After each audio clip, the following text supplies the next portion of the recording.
I'm Rosemary Muntus, and this is my quilt, Mount St Helens, Michael, James and me.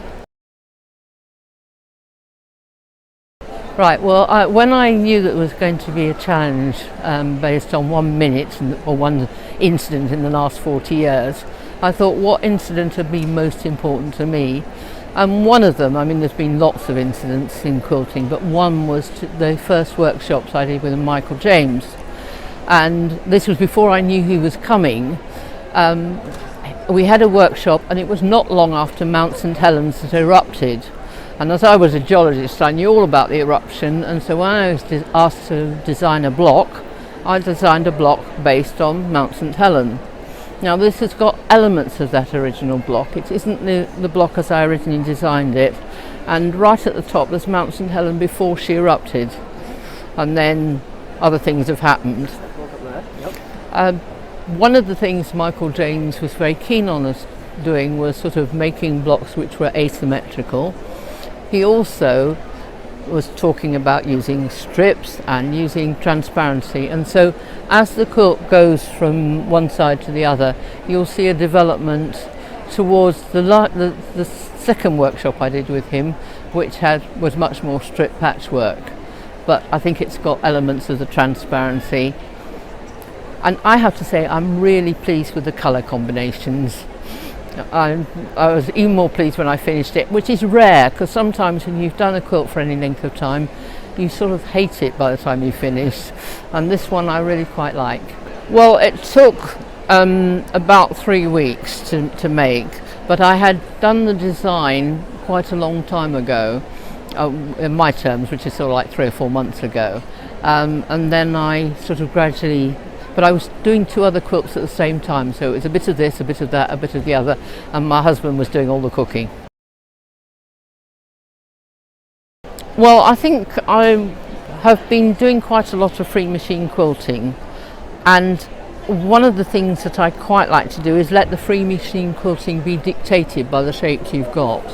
Now, I like to have some sort of repetition in the quilt, so if I've put one block design in, one sort of pattern, then I'll try and find somewhere else where I can repeat the pattern. Sort of like the zigzags in a lot of these triangular pieces, and you'll see they come up several times, these triangular shapes repeated. Now that's not necessarily a complicated block, but it's one that I think gives a sort of integrity to the pattern, I hope.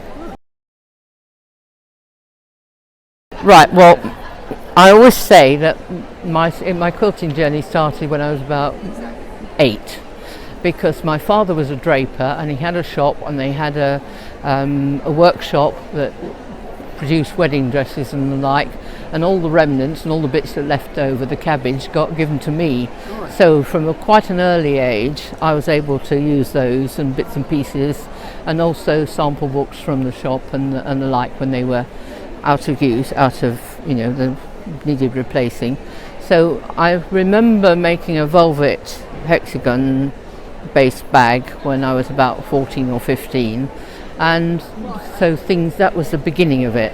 Then, and this is a story I think you'll find with quite a few quilters of my age, I was overseas for a while, and I was thrown back on doing hand sewing as something to do in the long tropical evenings, and so I took up patchwork and quilting again in that period. Came back to England just as the Quilters Guild was getting was starting, and so really got involved with that.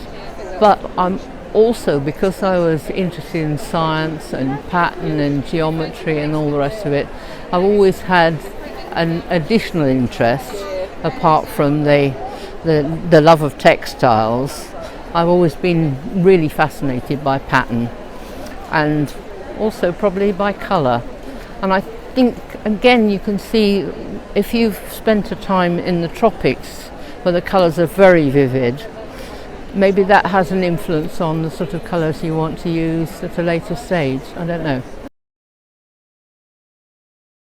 I think it's been very important to me. Yes, it has been important, and I've made some very useful and very good friends as a result of being a member of the guild. I haven't done as much in the guild as I did when it was first founded, The first 10 years I was very, very much involved with it.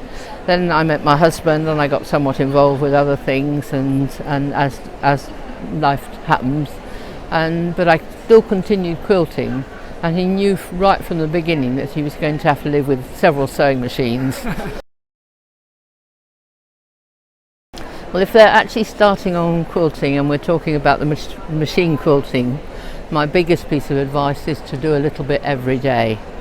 And I was talking to somebody earlier about this one.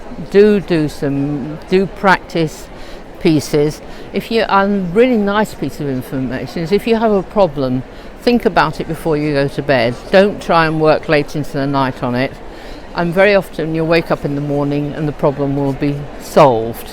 So I can't remember which book I got that out of, but it really works. And that's particularly true with quilting patterns. You might say, how am I going to deal with this shape? And then if you leave it for a little while, it will jump back at you and do what you want to do with it.